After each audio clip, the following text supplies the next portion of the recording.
Hello friends, welcome to పల్లవి వంటిల్లు. ఈరోజు ఎండు ద్రాక్ష ఇంట్లోనే ఎలా తయారు చేయాలో చూద్దామండి. మీరు ద్రాక్ష పళ్ళు ఎక్కువగా ఉన్నప్పుడు ఇలా ఒకసారి చేసుకుంటే చాలా రోజుల వరకు నిల్వ ఉంటాయండి. దీనికోసం ముందుగా ద్రాక్ష పళ్ళని విత్తనాలు లేని ద్రాక్ష పళ్ళు తీసుకోవాలండి. అలాగే స్వీట్గా ఉండేటివి తీసుకుంటే మనకు ఎండు ద్రాక్ష కూడా చాలా స్వీట్గా ఉంటుంది. వీటిని 2 నిమిషాలు బాగా క్లీన్ చేసుకొని పెట్టుకోవాలి. ఇప్పుడు స్టవ్ పై ఒక బౌల్ పెట్టుకొని ఇందులోనికి వాటర్ వేసుకొని బాగా మరిగించుకోవాలండి. వాటరు బాగా మరిగాక ఇప్పుడు కొద్దిగా ద్రాక్ష పళ్ళన్నిటిని వేసుకోవాలి. ఇలా అన్ని ద్రాక్ష పళ్ళని వేసుకోవాలండి. ఇలా వేసుకొని ఉడికించుకోవాలండి. మంటని హై ఫ్లేమ్లో పెట్టి ఉడికించుకోండి.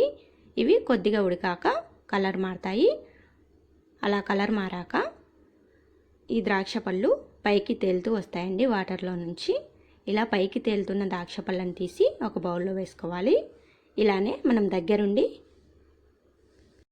ఇలా పైకి తేలుతూ వచ్చిన ద్రాక్ష పళ్ళన్నిటిని ఒక బౌల్లోకి తీసుకోవాలి.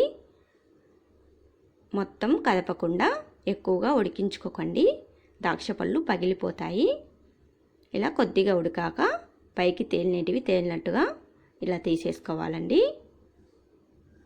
తేలనివి ఉడకనట్టు అవి మళ్ళీ ఉడికి పైకి వచ్చాక అన్నిటిని తీసేసుకోవాలి.